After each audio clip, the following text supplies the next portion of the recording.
जय जय प्रभुपाद।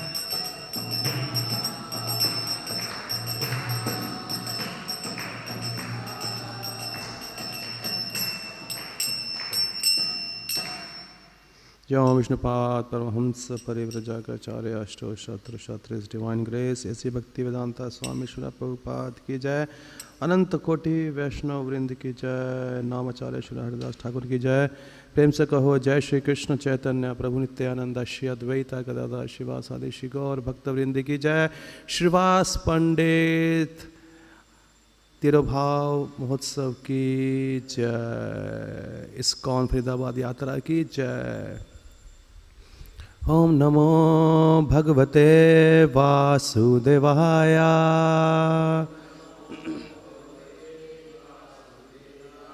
ओम नमो भगवते वासुदेवाय।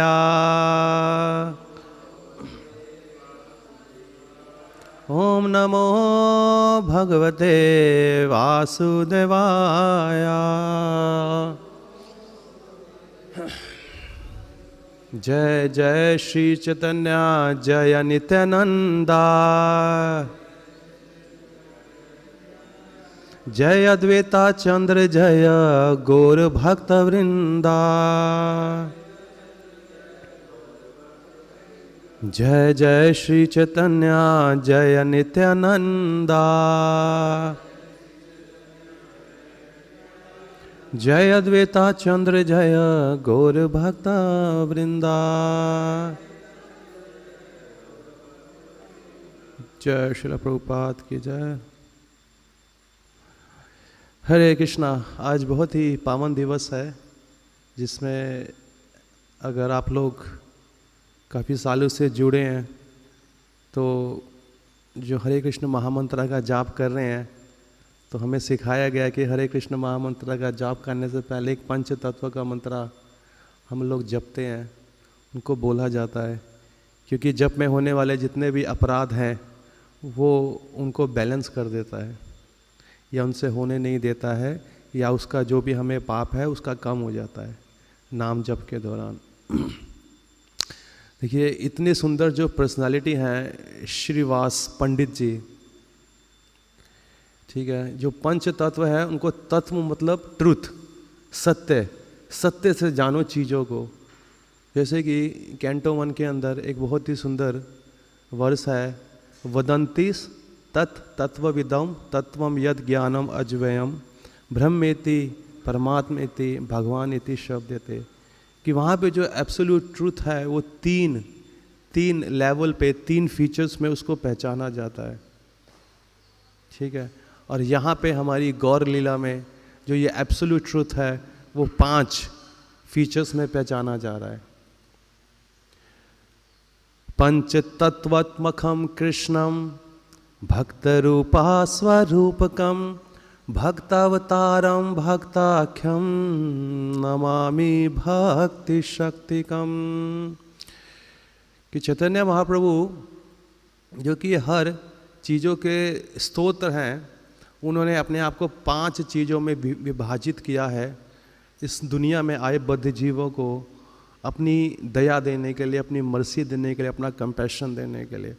भक्त रूपा खुद स्वयं श्री चैतन्य महाप्रभु हैं, भक्त स्वरूपा श्री नित्यानंद प्रभु, भक्त अवतारा श्री अद्वैत प्रभु, भक्त आख्यम श्रीवास पंडित दे, एंड नमामि भक्ति शक्तिकम। भक्ति शक्ति कौन? श्री गदाधर जी, ठीक है। 3 इसमें जो पर्सनालिटीज़ हैं, नित्यानंद प्रभु, चैतन्य महाप्रभु, अद्वैत प्रभु, वो विष्णु तत्व हैं। और शक्ति तत्व जो उनकी लादनी शक्ति है, जो श्रीमती राधा रानी है, वो गदाधर के रूप में आई है, उनको शक्ति तत्व बोलते हैं।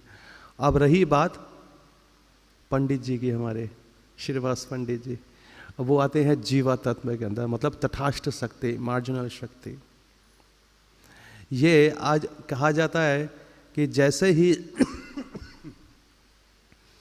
भौतिक संसार में देखें, जब कोई जीवा आती है, जन्म लेती है, तो उसका जन्मदिन काफ़ी उत्साह से मनाया जाता है। मगर जाने के बाद उनका उत्साह से नहीं मनाते हैं, रोते हैं उनके पीछे। मगर हमारे गौड़े वैष्णव में ऐसा नहीं है।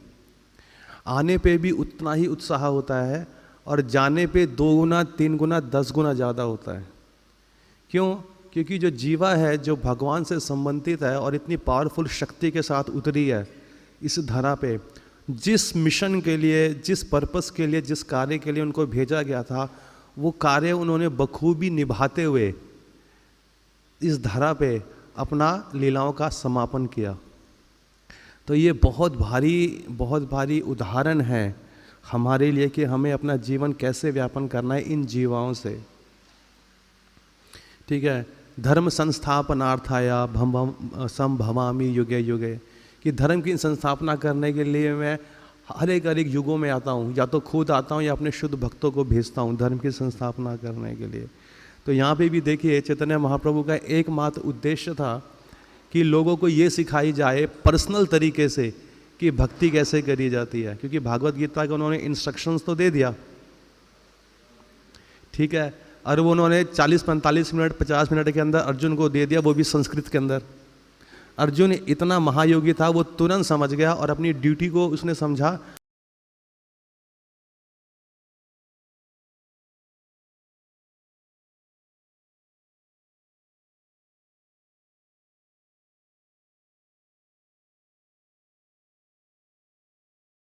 बातें हैं से अपने जीवन में जाए, ये मात्र, ठीक है, नमो। मगर कुछ सेक्शन में उनको बोला गया कि जितने उनमें से सबसे कृपा है वो महाप्रभु और उनके भक्तों का हुआ है। हम देखें गौर लीला में कितनी अनेकों लीलाएं हैं, जिसमें जगाई मदाई और भी अनेक लोग हैं जिन्होंने महाप्रभु और उनके भक्तों के ऊपर अत्याचार किया, ठीक है, उन पे अपराध किया, मगर उसके बावजूद भी महाप्रभु ने उनको कृष्ण प्रेम प्रदान किया। यहाँ पर अब ये कहा जाता है कि ये जितने भी पंच तत्व हैं ये स्टोर हाउस है लव ऑफ गॉड हेड का, मतलब एक। और ये भी कहा गया है कि चैतन्य चरितामृत में और चैतन्य भागवत में कि जितने भी महाप्रभु के पार्षद हुए हैं, वक्रेश्वर पंडित है, मुकुंद दत्त, वासुदेव दत्त, जितने भी है, सब में इतनी शक्ति है कि वो अनेकों ब्रह्मांड वो तार सकते हैं अपनी प्रेजेंस से। तो उनमें से एक ऐसे ही भगवान के भक्त हैं श्रीवास पंडित जी। यहाँ पे देखिए जो श्रीवास पंडित है, गौरा गणोदेश दीपिका के अंदर बताया गया है, वो भगवान नारद के अवतार है, ठीक है। अभी देखिए जो नारद जी हैं, अगर हम श्रीमद् भागवतम उठाएंगे, वो तकरीबन हर कैंटो और नहीं तो मेजॉरिटी हर चैप्टर के अंदर आ रहे हैं वो। अब देखिए कितने पावरफुल पर्सनालिटी है। मान लीजिए ध्रुव महाराज का प्रसंग स्टार्ट हुआ, प्रहलाद महाराज का स्टार्ट हुआ, कुंती देवी का हुआ, भीष्म देव का हुआ। अब कोई भी प्रसंग उठाइए वो 2-3-4 चैप्टरों के अंदर खत्म हो जाता है, उनके बाद में चर्चा भी नहीं होती है, ठीक है। कोई भी श्रीमद् भागवतम के पेजों में है, पन्नों में है, तो वो बहुत महान हस्ती है, ठीक है ना। मगर नारद मुनि जी एक ऐसे पर्सनालिटी हैं, एक ऐसे व्यक्तित्व हैं जो तकरीबन हर कैंटो और हर दूसरे तीसरे चैप्टर में आ ही रहे हैं, ठीक है ना। मुझे अच्छी तरह याद है हमारे घर पे जो नारद मुनि बोला जाता था, जैसे हम लोग टीवी चैनल देखते थे, सीरियल्स देखते थे, श्री कृष्णा, महाभारत, रामायण, ये सब देखते थे, तो वहाँ पे नारद मुनि को कैरेक्टर को बताया गया एक जोकर की तरह, मिमिक्री की तरह, ही कुछ जाके चुंगलियाँ करनी है, यहाँ से वहाँ इसकी बात उधर कर ली। तो हमारे वहाँ पे एक आंटी थी, माता जी थी, उन्हीं की सहेलियों ने, वहीं स्ट्रीट की गलियों ने उनका नाम रखा था नारद मुनि, क्योंकि वो यहाँ की बात वहाँ करने में बहुत एक्सपर्ट थी। तो उनको बोलते थे ये नारद मुनि जी आ गए हैं, अब देखना ये पूरे स्ट्रीट का या पूरे शहर का जो वार्तालाप हुआ है ना, और कहाँ किसके घर में क्या चोरी, किसकी बेटी भाग गई, किसका बेटा भाग गया, वो सब बताएंगे। तो कहने का तात्पर्य क्या है कि जो टीवी चैनलों के माध्यम से हम जो शिक्षा प्रदान करते हैं ना, वो सरासर गलत ही है। अब पूरे भागवत में उठाया नारद मुनि कितने महान पर्सनैलिटी हैं, बहुत ही महान पर्सनैलिटी है। अनेक देखिए ध्रुव महाराज, प्रहलाद महाराज, मृगारी, अनेक अनेक भगवान के हर लीला के अंदर उनका आगमन अवश्य है ना। तो वैसे ही यहाँ पे जो श्रीवास पंडित जी हैं, जो नारद मुनि ही हैं, उसके रोल में आए हुए हैं। ठीक है, भगवान ने सबसे ज़्यादा जो पास टाइम है उनके घर में किया है और उन्हीं के साथ किया है। देखिए श्रीवास आंगन बोला जाता है ना, आंगन, आंगन के अंदर महाप्रभु नाचते थे। 1 साल तक हर रात पूरी नाचे, 8-8, 9-9 घंटा पूरा पूरा नाचे। ये महाप्रभु का प्रेम था श्रीवास पंडित के लिए। तो एक बार क्या हुआ यहाँ पे, आपके लिए मैं वो रेफरेंस पढ़ देता हूँ गौरा गणेश दीपिका से अंदर, कि 90 नंबर श्लोक है। श्रीवास पंडितो धीमन यह पूरा नारदो मुनि, पर्वत आख्यो मुनिवरो या असि नारदा प्रिय, श्री राम पंडित श्रीमान तट कनिष्ठ सहोदर, नमान अंबिका व्रजे धात्री स्तन्य धात्री स्थिता पुरा, सेव्य मालिनी नामनी श्रीवास गृहिणी माता। मतलब क्या है कि नारद मुनि कृष्ण लीला में नारद मुनि थे और गौर लीला में वो श्रीवास पंडित है। और वैसे ही उनके जो फ्रेंड थे, बहुत घनिष्ठ मित्र नारद मुनि के अपने टाइम के, वो थे पर्वत मुनि जी, और वो गौर लीला के अंदर वो भगवान के ये श्रीवास पंडित के वो भाई बने हैं। ठीक है, उनका नाम है श्री राम पंडित।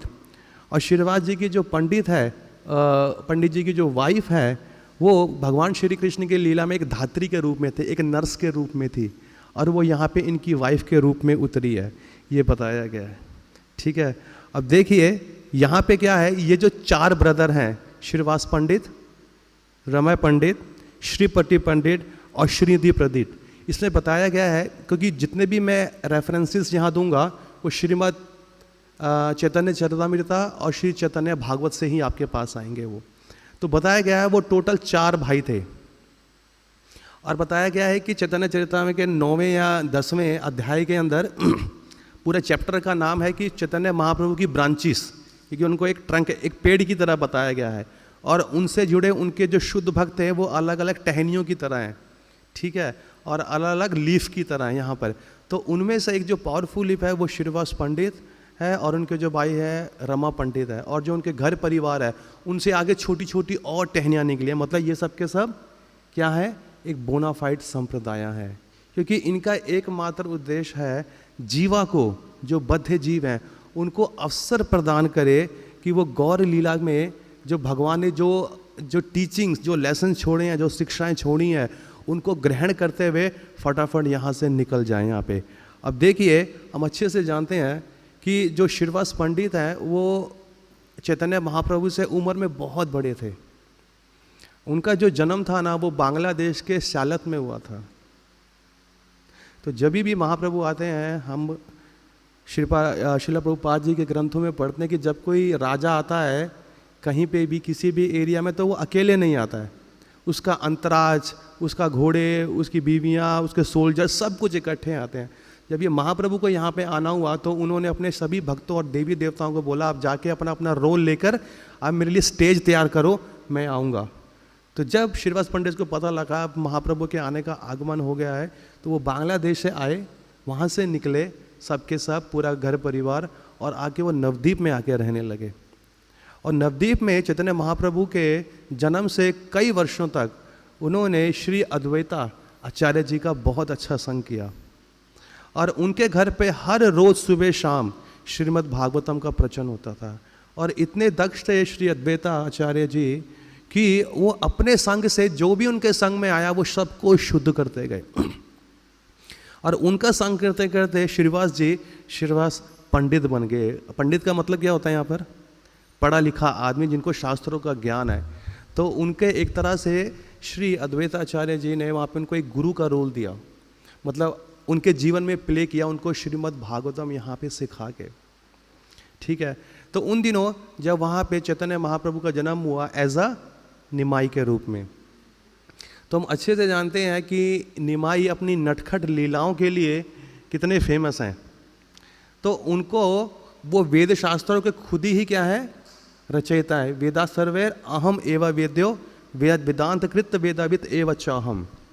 तो यहाँ पे महाप्रभु को क्या था वहाँ पे जितने भी स्कॉलरली, क्योंकि जो पूरा का पूरा बंगाल है एक टाइम पे वो जाना जाता था स्कॉलरली पीपल के नाम पे। वहाँ पे वेद शास्त्रों के पंडित महारथी हर कोई वहाँ पे जन्म लेता था और सबके सब अपने शास्त्रों में परिपक्व थे अपनी अपनी फील्ड के अंदर।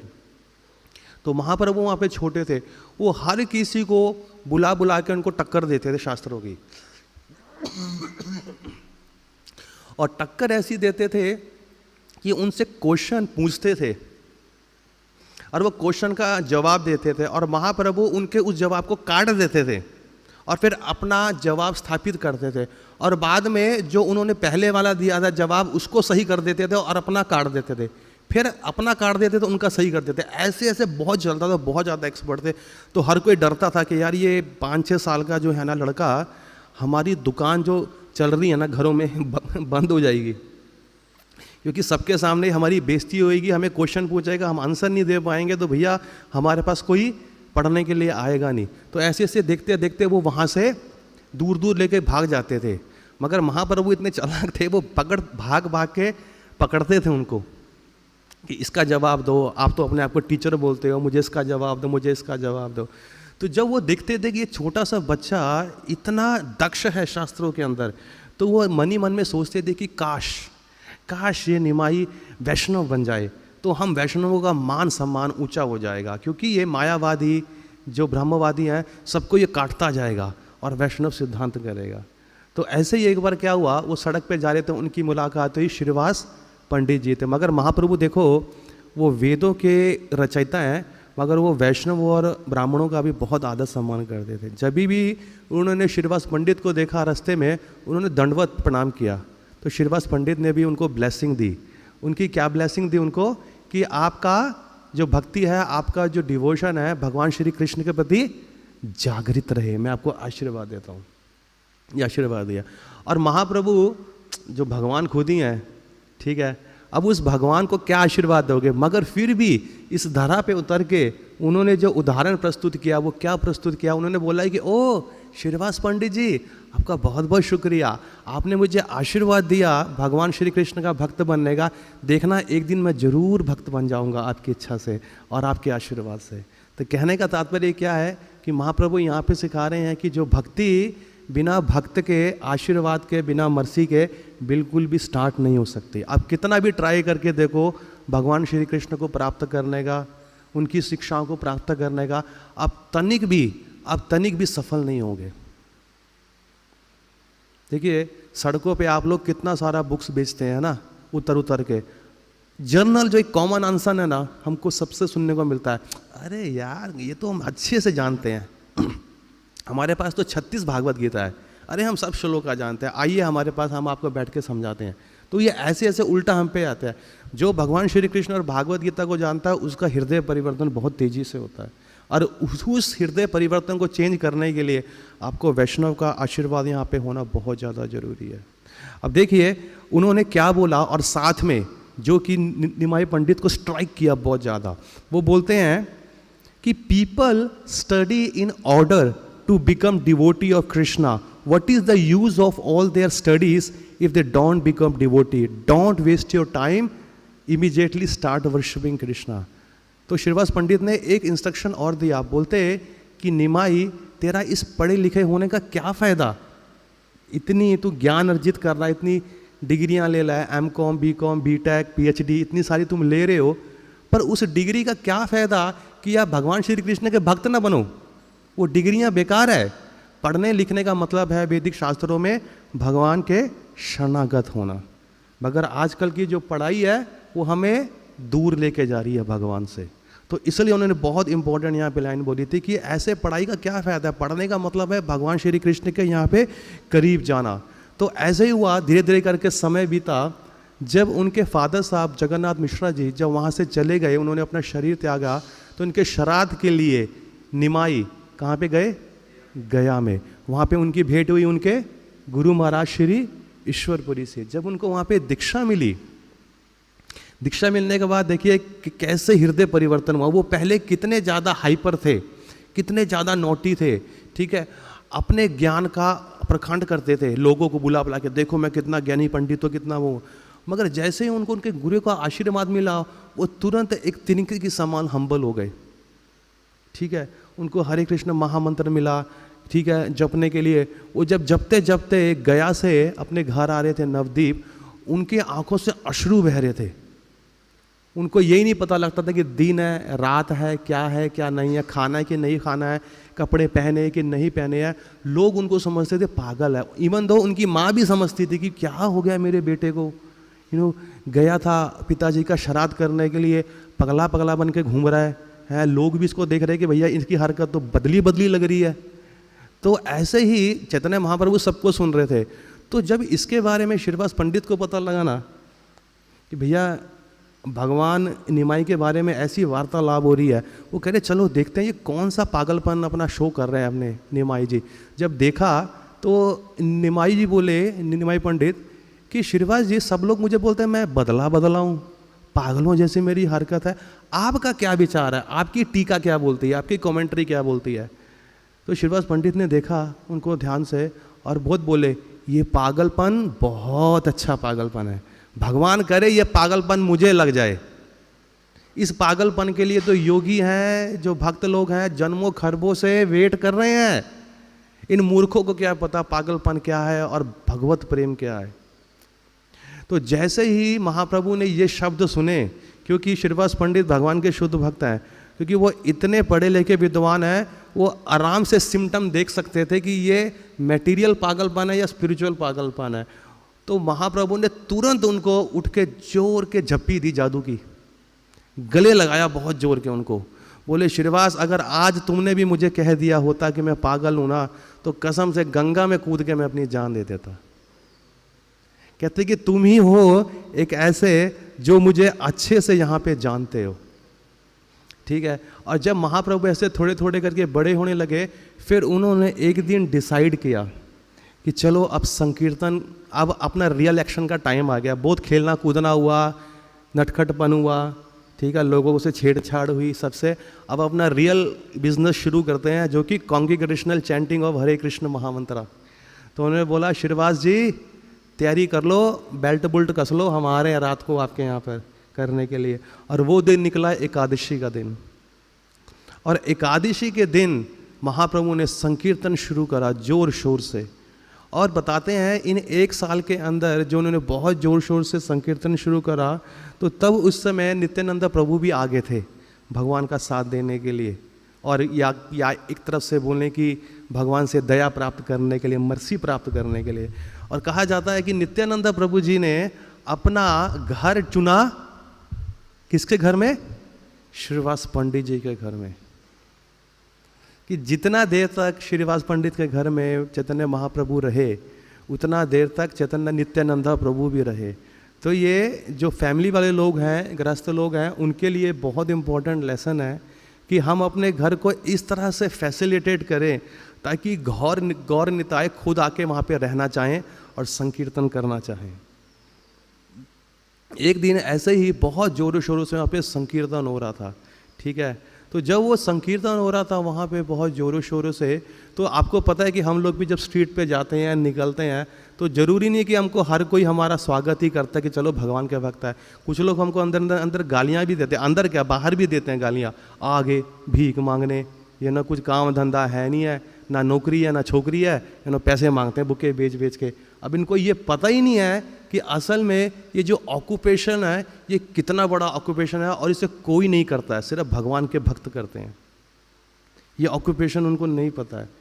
ठीक है, उनको क्या लग रहा है कि जैसे बस स्टैंड पे जाइए ISBT में, खैर अब तो नहीं होता होगा, शायद होता भी होगा, पहले आता था कि 100 दिनों में अमीर बने, 50 दिनों में अमीर बने। बुक से होती थी ना, बेचते थे छोटी छोटी बुक से, चित्रकला, ये कला वो कला, अनेक अनेक बेचते थे मैगजीन्स। उनको ये लगा ये लोग भी वैसे ही हैं, आपका कुछ ना कुछ बेच रहे हैं, पर ये बहुत बड़ा परोपकारी कार्य है जो कि उनको बाद में पता लगेगा।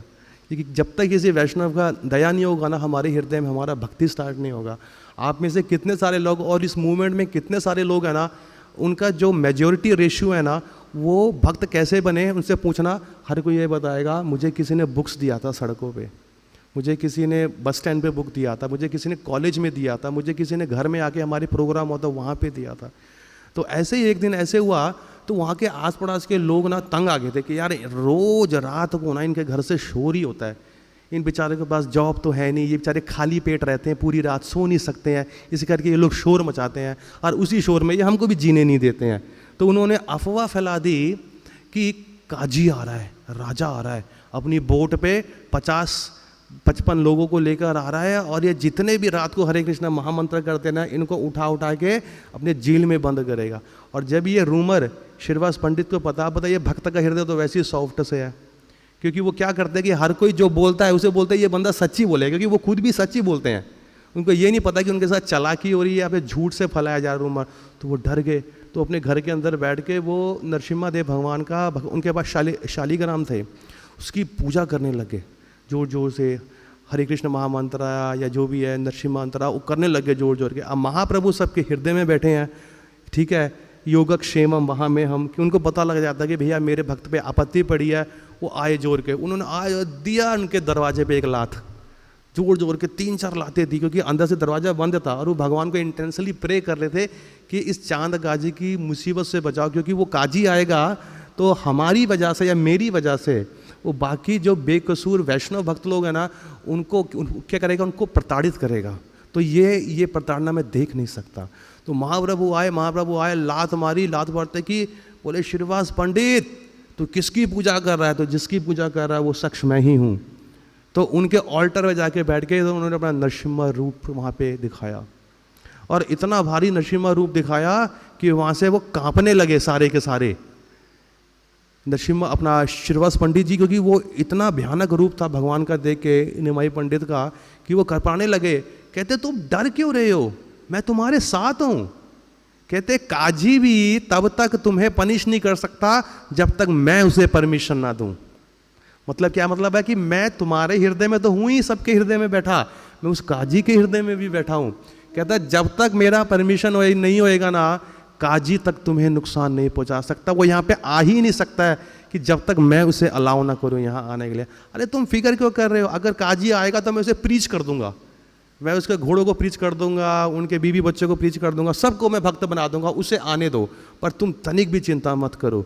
तो फिर इस आवेश में आके भगवान बोले कि मैं तुम्हारी भक्ति से बहुत प्रसन्न हूँ, तुम एक काम करो, तुम एक एक करके अपने सब घर परिवार को, आप लोगों सबको बुला लो, भाई बहन बीवी सबको।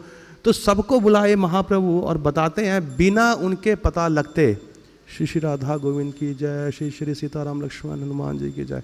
तो जैसे ही उनको वहाँ पे पता लगा कि वहाँ पे उनकी भतीजी आई हुई है, उनका नाम क्या था, श्रीमती नारायणी देवी, और वो मात्र केवल 4 साल की थी, मात्र केवल 4 साल की थी। ठीक है, महाप्रभु ने उसे स्पेशल बुलाया, उसके सर पे अपना पैर रखा और बाकी सबके भी हृदय में अपना पैर रखा, उनके सर पे अपना पैर रखा, उनको ब्लेसिंग्स देने के लिए पूरा।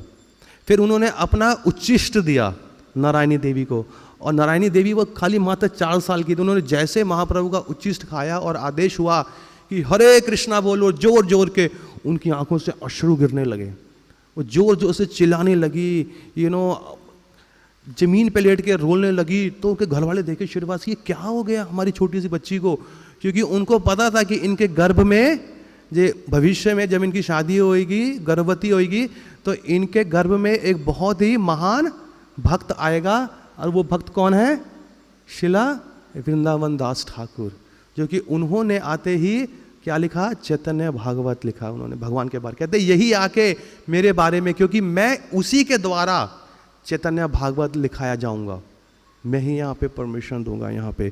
तो देखिए ये श्रीवास पंडित की वहाँ पे ब्लेसिंग थी यहाँ पे।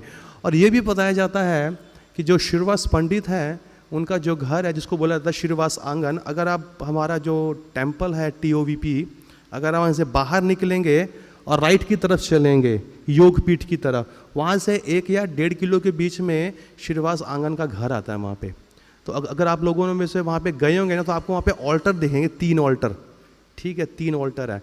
उनके बीच वाले ऑल्टर में चैतन्य महाप्रभु हैं, ठीक है, अपने पंच तत्वों के साथ। और जो सबसे राइट वाला ऑल्टर है, वहाँ पे एक ऑल्टर पे रखा हुआ है टूटा हुआ मृदंग, से बोलता खोल दंग भंग मृदंग। मतलब क्या था कि एक बार जब काजी वहाँ से गुजर रहा था, उसने देखा कि यार ये इतना ज़्यादा शोर कहाँ से होता है क्योंकि वो बिलोंग करता था मुसलमान बैकग्राउंड से, ठीक है। तो उस समय का वो राजा था उस राज्य का, ठीक है। उसको ये था कि सिर्फ इस्लामिक धर्म के सिवा जो कि बाकी सब धर्म है उनको पनपने नहीं देंगे, हम उनको अलाउ नहीं करेंगे कि वो अपना धर्म का प्रैक्टिस कर सके। मगर फिर भी उस टाइम पे लोग किया करते थे छुप छुप के। उन्होंने देखा ये शोर आ रहा, उन्होंने अपने सैनिकों को बोला, सैनिकों जाओ देखो कौन इतना शोर मचा रहा है, और तुम्हें कोई भी दिखे वार्निंग दो, और नहीं माने तो उनके जितने भी इंस्ट्रूमेंट है वो सब तोड़ दो। तो जब सैनिक लोग अंदर आए, राजा भी अंदर आए, उन्होंने देखा, उन्होंने आते देखा कि भक्त लोग वहाँ पे भगवान का कीर्तन कर रहे हैं, और कीर्तन को देखते सारी उन्होंने मृदंग को देखा, और मृदंग को उन्होंने अपने लातों से अपने भालों से उसे तोड़ दिया। तो ये जो लीला वहाँ पे रची गई थी, ये वहीं पे रची गई थी श्रीनिवास आंगन के अंदर। तो जब इस बात का पता, जब ये घटना घटी, इस बात का पता लगा किसको?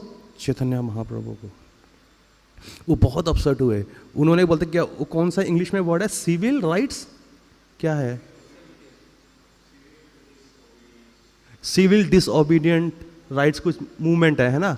तो उसी को वहाँ से शुरू हुआ था। उसने सबको बुलाया, सब लोग अपने अपने घर में मशाले लेकर आओ, ठीक है, टॉर्च लेकर आओ, लाइट लेकर आओ, जितने भी अधिक से अधिक हो सकते हैं, कि कल शाम को हम अटैक करेंगे काजी के घर, और उससे पूछेंगे कि क्यों भाई, अगर आपका धर्म है, आप प्रैक्टिस कर रहे हो, हम आपको कुछ नहीं बोल रहे हैं, अगर हम कर रहे हैं तो आपको क्या दिक्कत है?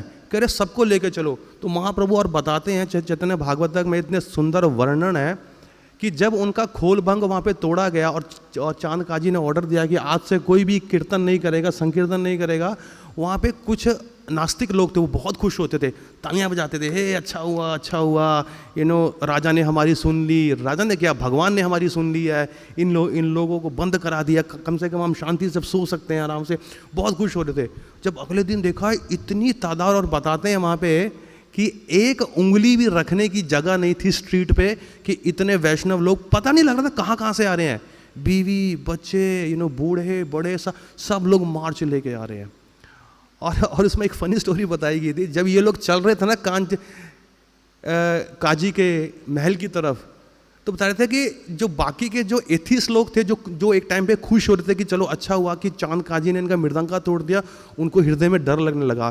कह रहा यार हम लोग तो हंसते थे इनके ऊपर कि भैया अभी इतने सारे लोग हैं, ये अगर इन्होंने हमें हंसते हुए देखा होगा ना, ये हमें मारेंगे जरूर, ठीक है। तो उन्होंने क्या किया, उन्होंने चांद काजी को छोड़ के भक्तों के साथ जुड़ गए, और बोले कि चांद काजी को पकड़ो, चांद काजी को मारो, मतलब उस भीड़ में जुड़ गए। पहले वो काम, वो भीड़ के अलग थे उन्होंने बोला यार पकड़े गए ना तो भैया छित्र परेड बहुत होगी, तो बेटर है कि भीड़ के साथ ही हो लो उन्होंने भी मशाले ली, चैंटिंग बैग लिया, गले में लटका लिया, किधर आ चांद काजी, बाहर निकल, तूने हमारा कीर्तन बंद कराया, बाहर निकल मतलब इतने फनी तरीके से एक्सप्लेन किया गया है कि जो भी दिख रहा सब डर गए कि यार किसने मुझे अगर पहचान लिया ना कि मैं वही बंदा था जिसने करी थी कंप्लेन, तो मेरी पिटाई होगी। तो वो भी साथ में जुड़ गए। फिर आपको पता है कि जब वहाँ पे पहुँचे चांद काजी के पास, तो वार्तालाप हुई। तो चांद काजी बोला, निमाई बेटा मुझे भूल गए हो, मैं आपका मामा श्री हूँ मैं आपका मामा श्री हूँ, मैं आपके नाना जी से, आपकी मम्मी है वो मेरी बहन लगती है। तो मतलब उन्होंने अपना अब रिश्ता भी जोड़ लिया कि उनको पता है कि पिटाई होने वाली है। तो एनीवे फिर इसको सॉर्ट आउट हुआ। फिर महाप्रभु ने बोला कि बताओ आपका कुरान क्या बोलता है, ये क्या बोलता है, उन्होंने सब उसको बताया समझाया। फिर एंड में चांद काजी जी वहाँ में हमारे भक्त बन गए। फिर उन्होंने एक मुहर छोड़ी है, शायद पता लगा होगा आपको, पता नहीं मैंने यहाँ तो नहीं देखा है, मगर फ़ॉरेन में ऐसे होता है, एक मोहर होती है, हम लोग साथ में लेके चलते हैं ऐसे करके, खंडे टाइप की होती है ऐसे करके। जो वो मोहर है ना, वो चांद काजी की मोहर है।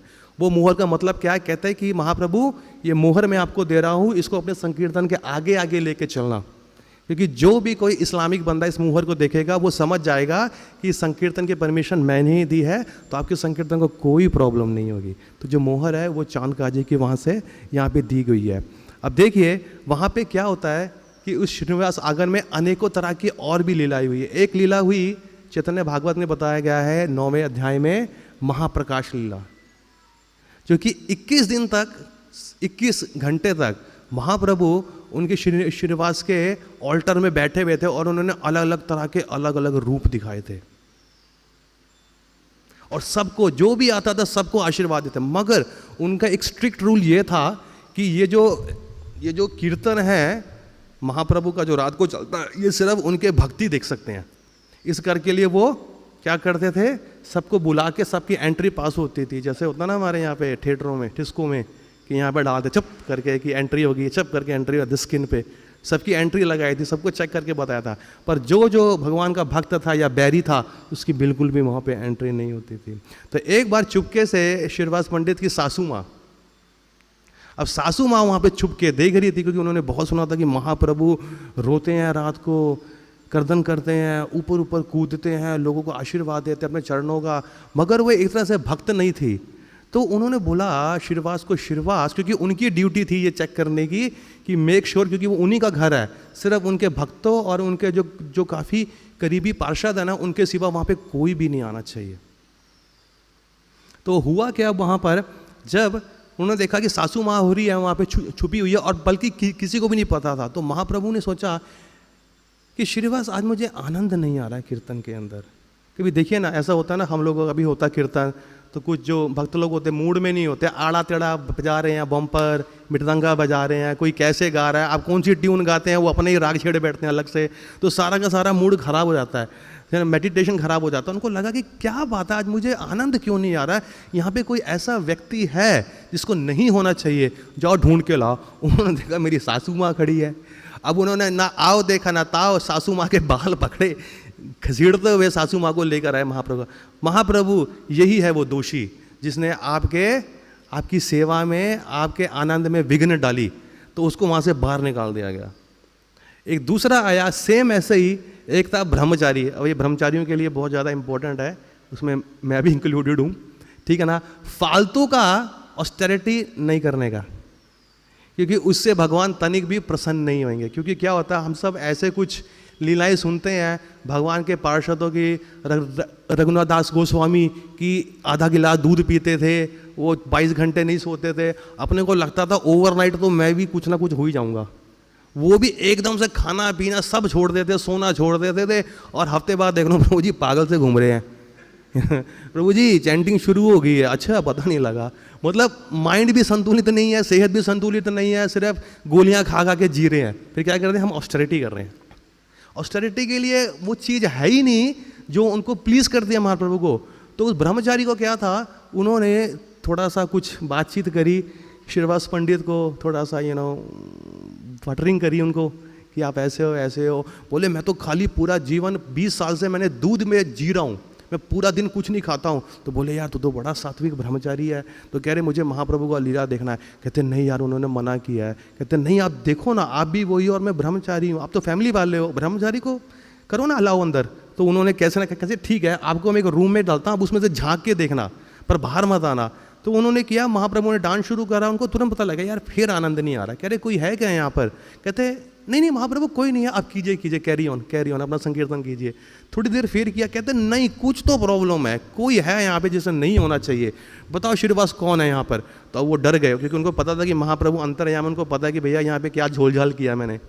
तो पकड़ लिया। कहते हैं कि महाप्रभु एक ना ब्रह्मचारी था, उसको मैं अंदर लेके आया हूँ, वो आपका देता है, मगर वो बहुत अच्छा ब्रह्मचारी है, वो ना 20 साल से खाली दूध ही पी रहा है। वहाँ पे कहते फिट है मुँह तेरे, कहते बुला के ला उसको यहाँ पे। कहते इसको मैं इसको ठीक करता हूँ, कैसे दूध पीता है और कैसे मेरा आशीर्वाद लेता है। तो महाप्रभु ने बोला कि बेटा दूध पीने से मैं प्राप्त नहीं होता हूँ, एक शुद्ध भक्ति करने से मैं प्राप्त होता हूँ। ये ऑस्टेरिटी तो देखो, इतने सारे गरीब लोग हैं ना जो बेचारे 2-2 3-3 दिन खाने के बगैर चले जाते हैं। अगर आप एक दूध पी रहे हो, वो तो बेचारे कुछ भी नहीं पी रहे हैं, तो मेरा दया तो उनके पास जाएगा पहले। तो समहाउ उधर माइंड फिक्स हुआ, उन्होंने कहा ठीक है महाराज मैं जाता हूँ यहाँ पे। मगर उनका हृदय बहुत दुखी था क्योंकि उनका कहीं ना कहीं एक जेन्युइन इच्छा था महाप्रभु का आशीर्वाद लेने का। तो उन्होंने परमिशन लिया, जाने लगे।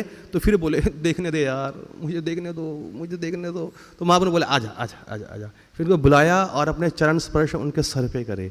तो उनको वहाँ पे ये ज़बरदस्त यहाँ पे उन्होंने आशीर्वाद दिया कि देखो श्रीवास, ये कभी भी ऐसा नहीं होता है, क्योंकि भागवत गीता में मैंने खुद ही बोला है, न ज़्यादा सोना है न कम सोना है, न ज़्यादा खाना है न कम खाना है। तो अपने शरीर के हिसाब से, अपनी सेहत के हिसाब से मेन फोकस क्या है? भगवान का सेवा होना चाहिए। भगवान का सेवा किसी भी एंगल से रुकना नहीं चाहिए, क्योंकि ये जो ऑस्टेरिटी है वो आपके इंद्रियों के लिए है। आप उसमें प्राउड हो जाते हो कि भैया आज एकादशी थी, निर्जला था, मैंने ये नहीं पिया वो नहीं पिया। उसके बाद क्या किया, 8 घंटा सो गए, फिर देखा यार 8 घंटा पास हो गया, सोते सोते मेरा निर्जला तो अच्छे से जा रहा है, थोड़ा सा और सो लेता हूँ, पूरा हो जाएगा 24 आवर, नेक्स्ट मॉर्निंग में मेरे को शक्तियाँ प्राप्त हो जाएंगी। कभी ऐसा नहीं होता। चाहे आप खा के भगवान का सेवा कर सकते हो तो सबसे उत्तीर्ण है, क्योंकि भगवान का सेवा क्या है, वो भगवान की प्रसन्नता के लिए है। और इस टाइप का ऑस्टेरिटी जिसे फॉल्स बोलते हैं, फॉल्स की फॉल्स जितनी भी ऑस्टेरिटी है वो किसके लिए है, अपने खुद के इंद्रियों के लिए है यहाँ पर। अब देखिए, अब इसमें जब उनको ये पता लगा महाप्रभु को, श्रीवास पंडित को, कि महाप्रभु बहुत शीघ्र ही संन्यास लेने वाले हैं, तो उनको बहुत दुख हुआ। उन्होंने बोला जब मेरा लाइफ एंड सोल जब यहाँ पे नहीं रहेगा तो मैं यहाँ पे रह के क्या करूँगा। तो वो वहाँ से मूव होके एक कुमार हट करके एक जगह है बंगाल में, वहाँ पे चले गए अपने सब परिवार के साथ। और महाप्रभु चले गए कहाँ पे, पुरी पे। मगर उनको आदेश था अपने सभी गौड़िया भक्तों को, ठीक है, आप सबको हर साल मुझे मिलने के लिए मेरे पास आना है, जो कि हम रथ यात्रा सब लोग इकट्ठे से करेंगे। तो सबके सब हर साल 3-4 महीने के लिए वहाँ पे जाया करते थे। तो ऐसे ही क्या हुआ है, एक सुंदर सा पास टाइम आता है। वो पास टाइम क्या है कि किंग प्रताप रुद्रा और उनके जो सर्वेंट थे वो महाप्रभु का रथ यात्रा में लीला देख रहे थे, कोई इनका डांस देख रहे थे उनका अद्भुत। तो उन्होंने क्या किया, प्रताप रुद्रा ने उनके अपने नौकर के कंधे पे हाथ रख के दूर से देख रहे थे, क्योंकि महाप्रभु सन्यासी हैं और जो किंग है उसको बताया जाता है वो एक भोगी थे, मतलब भोगी नहीं थे एक्चुअल में, भगवान के भक्त थे, मगर फिर भी समाज में एक उदाहरण प्रस्तुत करने के लिए उन्होंने उनका एसोसिएशन अवॉइड किया कि मैं सन्यासी, वो गृहस्था, वो औरतों से घिरा रहता है, पैसे के बारे में बातें करता है, मेरा उससे क्या लेना देना। मगर वो भगवान के इतने भक्त थे कि दूर से उनको देखते थे और उनकी पूजा अर्चना अपनी आंखों से किया करते थे। अब वो देख ही रहे थे तो श्रीवास पंडित क्या हुआ, उनके सामने आ गए उनके नौकर के। अब ये राजा को दिक्कत हुई देखने में, तो राजा कभी ऐसे करे, क्योंकि देखो ना कीर्तन हो रहा होता है, जैसे इतनी सारी भीड़ होती है और भीड़ में लोग क्या करते हैं कीर्तन में, ऐसे ऐसे नाच रहे होते हैं ना, ऐसे ऐसे कर रहे होते हैं। अब जो बेचारा बैक साइड पे भगवान को देख रहा था वो भी ऐसे ऐसे कर रहा था, क्योंकि जो अगले वाला आदमी ऐसे ऐसे कर रहा है। अब श्रीनिवास पंडित भी ऐसे ऐसे कर रहे थे, नाच रहे थे। अब राजा को हुई दिक्कत, ठीक है, अब राजा को हुई दिक्कत, नौकर वो उससे ज़्यादा चालाक, वो बोला मेरे मालिक के देखने में विघ्न डाल रहा है, ठीक है, उसने 3-4 धक्का, ए भाई साहब थोड़ा हटो ना, राजा है यार, क्या बात कर रहे हो, राजा है, इस राज्य का, उनको देखने का है। उन्होंने इग्नोर किया, क्योंकि वो पूरे प्रेम आनंद में थे भगवान को देखे। श्रीवास पंडित उन्होंने 3-4 बारी किया, फिर मुड़े दाढ़ से कान के नीचे दिया, किसके, नौकर के। नौकर झला गया कि भैया ये क्या हुआ, और उल्टा मारने लगा उनको, अटैक करने लगा, ठीक है, श्रीवास पंडित को। महाराज प्राप्त उन्होंने देखा कि भैया ये तो भगवान के शुद्ध भक्त के श्रीवास, कहते अहो भाग्य, कि कितने भाग्यशाली हो कि भगवान के शुद्ध भक्त का आपको एक कान के नीचे पड़ा। कह रहा काश मेरे को पड़ा होता, मेरा जीवन धन्य हो गया होता। तो कहने का मतलब क्या है कि अगर आपको आपके गुरु महाराज से या किसी सीनियर भक्त से अगर आपको डांट मिले, ऐसे थोड़ा बहुत मिले, वो प्रसाद है, उसको आपको नाराज नहीं होना है कि भैया गुरु महाराज को मैं इतने चेक देता हूँ, इतने ड्रेसेस देता हूँ, इतनी गाड़ियाँ देता हूँ, उनके टेम्पल के लिए स्पॉन्सर करता हूँ, इतनी सेवा करता हूँ, ठीक है, मुझे टाइम नहीं दे रहे, सबके सामने मुझे डांट देते हैं। ईगो सी आ जाती है कि मेरे गुरु के साथ है ना, अभी टाइमिंग नहीं बैठता है, मैं इसको छोड़ नहीं, ऐसा नहीं है। उन्होंने क्या बोला, एक शुद्ध भक्त ने आपको यहाँ पे छुआ है, आपको एक शुद्ध भक्त ने छुआ है, आपका कल्याण हुआ है। तो वो वहाँ पे मामला सॉर्ट आउट हुआ। और एक ऑफेंस हुआ यहाँ पे, एक ही श्रीवास आंगन के वहाँ पर जब वो कीर्तन करते थे कि देखा जाता है कि भक्तों में भी जब कोई भक्त काफ़ी अच्छे से प्रचार वगैरह करता है, काफ़ी अच्छे से अपनी भगवान को सेवा देता है, तो कहीं ना कहीं समाज के अंदर थोड़ा पॉपुलर हो जाता है, ठीक है ना। जो दूसरे भक्त होते हैं ना कहीं उनके हृदय में ईर्ष्या होती है, यार मुझसे 5 साल बाद में आया था, कहाँ टीवी चैनलों में आ गया है, सब देखो हर जगह बैठ के लेक्चर देता है, ये करता है, बात करता है, कहीं ना कहीं जलन आ जाती है। तो वहीं पे एक ब्राह्मण थे, मगर वो भक्त ब्राह्मण नहीं थे, ऐसे जाति ब्राह्मण, ऐसे नॉन भक्त ब्राह्मण थे। उनका नाम था गोपाल चपला, और वो एक भट्टाचार्य ब्राह्मण कास्ट से थे। तो उन्होंने ना उनको डिसफेम करने के लिए, श्रीवास पंडित को डिसफेम करने के लिए उन्होंने प्लान बनाया। उन्होंने उनके वहाँ पे रात को ना, ठीक है, देवी की उपासना करने के लिए जो जो सामग्री चाहिए, मीट, दारू, लाल फूल, लाल चंदन, जो भी कुछ चाहिए वो उनके यहाँ पे रख दे कि सवेरे आएंगे, ठीक है, मैं सवेरे आके शोर मचाऊंगा कि देखो देखो श्रीनिवास पंडित कितना बड़ा पाखंडी है, कितना बड़ा ये है, ठीक है, तो इसकी इज्जत खराब हो जाएगी और मेरी इज्जत ऊपर चली जाएगी। श्रीनिवास पंडित ने सवेरे सवेरे खोला, कहना कहता है कि ओ माय गॉड, वो समझ गए कि भैया ये कोई तो है जो मेरा काम ऐसे करा। मगर उन्हें खुद बोला कि गांव वालों सभी इधर आओ, सभी सुनो मेरी बात, देखो मैं देवी का उपासक हूँ, तुम लोग मुझे ऐसे ही बोलते हो मैं भगवान श्री कृष्ण का उपासक हूँ, नहीं, देखो मैं हर रात को यहाँ पे मदिरा और मांस का सेवन करता हूँ, ठीक है, ये सब सामग्री यहाँ पे देखो। और देखिए शुद्ध भक्त हैं, उनको चाहने वाले भी उनके भक्त होते हैं। तो आज पढ़ा कहते ओ हो, कहते श्रीनिवास आप ऐसा क्यों बोल रहे हो, कोई पागल होगा यहाँ पे रख गया है, ठीक है, कोई बात नहीं हम साफ कर देते हैं। तो उन्होंने वहाँ पे साफ किया, गोबर का लेप किया, सब कुछ ऐसे करा। मगर अब ये अपराध तो हो गया। उस गोपाल, ठीक है, चपलक को क्या हुआ, 3 दिन के बाद उसको कोढ़ हो गया, उसके शरीर से कीड़े निकलने लगे, गल गया पूरा का पूरा शरीर। तो उसी समय निमाई वहाँ पर आए, वो जा रहे थे, कह रहे निमाई बेटा पहचाना मुझे, मैं तेरा मामा बेटा बचा ले मुझे, देख मुझे कोढ़ हो गया है।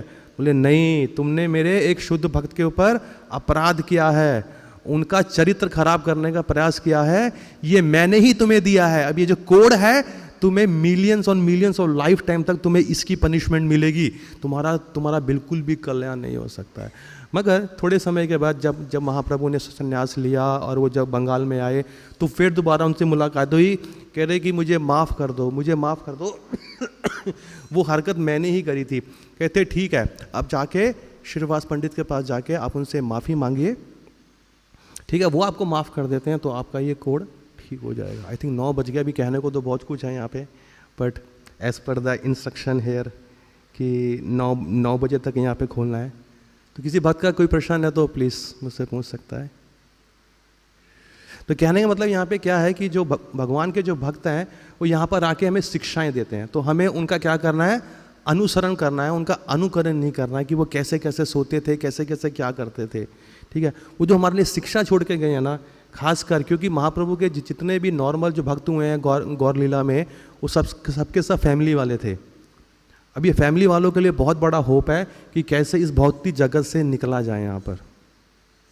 तो एक पास टाइम के अंदर जब उनके कीर्तन हो रहा था महाप्रभु का, तो श्रीनिवास पंडित के बेटे थे, उन्होंने अपना देह त्याग दिया। अब देखिए कितना ज़बरदस्त शिक्षा है हम सबके लिए, चाहे वो ब्रह्मचारी है, गृहस्था या कोई भी है, कि जब उनके पुत्र ने छोड़ा तो उन्होंने देखा कि अंदर से औरतों की शोर की क्यों मारी आवाज़।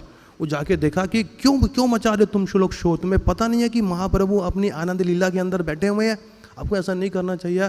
उन्होंने देखा कि कि बोले कि श्रीनिवास जी आपका पुत्र ने देह त्याग दिया। तो बोले फिर क्या हो गया, एक पुत्र क्या, मैं भगवान के लिए हजारों पुत्र ऐसे निछावर कर दूंगा। कहते कि अभी चुप बैठो, हम बाद में देखेंगे, क्योंकि महाप्रभु अभी नृत्य लीला कर रहे हैं, उनके सेवा में उनके आनंद में कोई भी विघ्न नहीं होना चाहिए। तो महाप्रभु ने किया, जब सुबह होने लगी तो उनको लगा कि श्रीनिवास कुछ तो हुआ है इस घर में, कुछ तो है जिसको मेरे को अजीब सा लग रहा है, बताओ ना क्या हुआ है। तो वो बोले कि महाप्रभु कुछ नहीं हुआ है, आप अपना कीर्तन जारी रखिए। तो मगर दूसरे भक्तों ने बताया कि महाप्रभु आप जब कीर्तन कर रहे थे आज से 4-5 घंटा पहला कि श्रीनिवास पंडित उनके पुत्र ने देह त्याग दिया। कहते कि अच्छा ऐसे कैसे देह त्याग गया, मैंने तो बोला ही नहीं था कि देह त्यागने का। तो कह रहे कहाँ पर है, लेके चलो। तो बोले ओ श्रीनिवास तूने मुझे ऐसा क्यों नहीं बताया पहले, बोलते मैं नहीं चाहता था कि आपके आनंद में विघ्न हो। कहते कोई बात नहीं चलो। जो गए उन्होंने हाथ लगाया, स्पर्श किया, वहाँ से वो आत्मा वापिस आई। तो भगवान को अब टीचिंग देनी थी, तो बोले कि बताओ तुम ये शरीर छोड़ के क्यों गए। कह रहे महाप्रभु ये आपकी इच्छा से जीव आता है, आपकी इच्छा से जाता है, मेरा तो कुछ भी नहीं। जितना टाइम आपने मुझे शरीर में दिया था मैंने उतना समय बताया, अब जो डेस्टिनेशन आपने मुझे अगले पंथ के लिए रखी है मैं वहाँ पे अब जा रहा हूँ। उसके जाने के बाद वो वहाँ से चले गए और उसके बाद महाप्रभु ने ब्लेसिंग दिया कि श्रीनिवास आज से तुम्हारा एक पुत्र गया है, मैं और नित्यानंदा आपके 2 पुत्र हैं, तो हमें आप अपना पुत्र ही समझिएगा। देखिए एक गया तो 2 आ गए यहाँ पे। तो कहने का तात्पर्य क्या कि आपके जीवन में कुछ भी ऐसा विघ्न आए, चाहे ऐसा हो या कैसा हो, महाप्रभु भगवान श्री कृष्ण का सेवा तनिक भी नहीं छोड़ना है, क्योंकि ये सब मटेरियल स्टेजेस हैं। ये अप डाउन होता रहता है, मगर भगवान का आनंद, भगवान का प्रचार और भगवान की सेवा किसी भी एंगल से रुकनी नहीं चाहिए। ठीक है, चलिए, अगर किसी भक्त का कोई प्रश्न है तो मैं प्रयास करूंगा उसका जवाब देने का।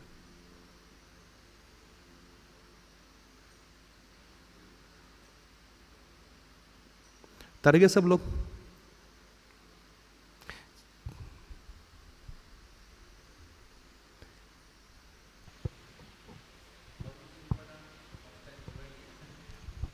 यहाँ तो लिखा है कि we humbly beg you to finish the class by 9 AM including question and comments.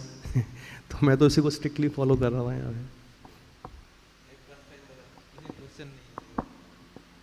चलिए ठीक है, अगर किसी का प्रश्न नहीं है तो हम लोग इसको विराम देते हैं।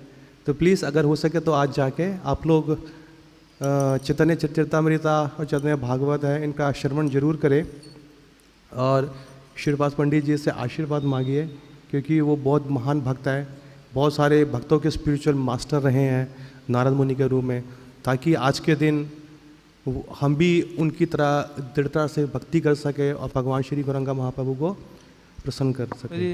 एक महाप्रभु ने जैसे उनको आशीर्वाद दिया था ना, आपको भी बुढ़ापा का एक्सपीरियंस नहीं होगा। क्या क्या? बुढ़ापा बुढ़ापा नहीं आएगा? किसको बुढ़ापा एक्सपीरियंस नहीं होगा? श्रीवास पंडित को। पर वो ये मुझे नहीं पता, मगर उन्होंने महाप्रभु एक बार पुरी से जब वो हर साल आते थे अपनी माँ को देखने के लिए, मतलब जैसे भी, तो वो अद्वैताचार्य के घर पे भी ठहरते थे और श्रीवास ठाकुर के घर पे भी, श्रीवास पंडित के घर पे भी ठहरते थे। तो जब उन्होंने देखा तो उन्होंने पंडित को आदेश दिया कि तुम गृहस्था हो, तुम्हें थोड़ा इनकम, थोड़ा धन, थोड़ी आय अर्न करने का मौका है, तुम उसे क्यों नहीं कर रहे हो? कह रहे महाप्रभु मुझे चिंता नहीं है, मुझे पता है आप बैठे हैं योगक्षेमम भाम्य हूँ, मैं आपकी सेवा करूँगा, बस मुझे और कुछ नहीं चाहिए। ठीक है, तो उन्होंने, तो उनकी आंखों से अश्रु गिरे, कह रहे इतना प्रेम मेरे लिए।